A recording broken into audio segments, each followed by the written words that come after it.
Ready, set, recorder. Hello everyone, this is Mrs. Tannenblatt, here to bring you some tips and strategies for success as you learn to play the recorder. Part 1. About the instrument. The recorder is a woodwind instrument. Did you know that the earliest recorder dates back to medieval times? Back then, recorders were all made out of wood. Today, many recorders are made out of plastic, like the one you will be using in school. Recorders of different sizes produce different pitches. There are soprano, alto, tenor, and bass recorders, among others. One of the smallest, highest sounding recorders is the soprano recorder. This is the one you will be learning to play. Like every other woodwind instrument, sound is produced by blowing air into the mouthpiece. You will change the pitch by using your fingers to cover up certain holes on the instrument.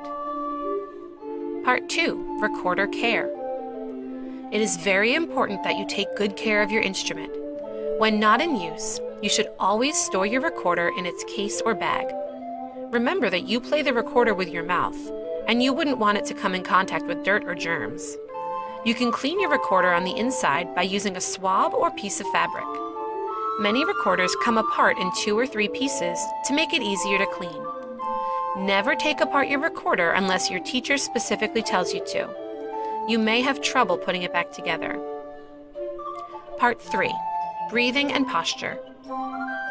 You play the recorder by using your breath, so it's very important to demonstrate good posture to allow your breath to flow freely. Sit up straight and tall in your chair with both feet on the floor. When you breathe into the recorder, you do not need to blow very hard. In fact, blowing too hard will make your recorder squeak.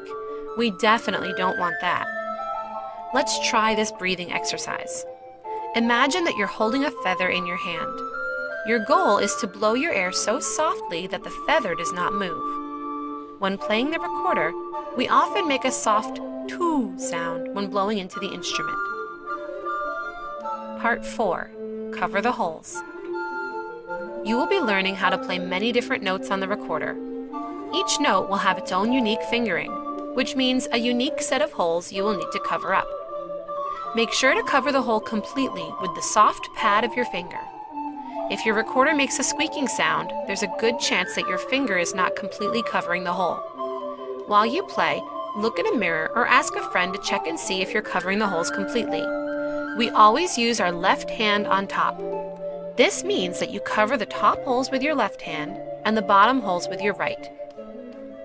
Ready, set, recorder. You now know all of the basics and are ready to start playing the recorder.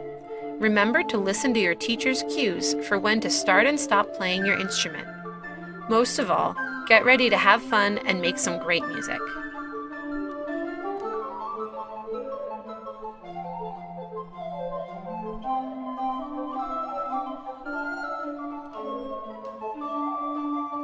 Created using Powtoon.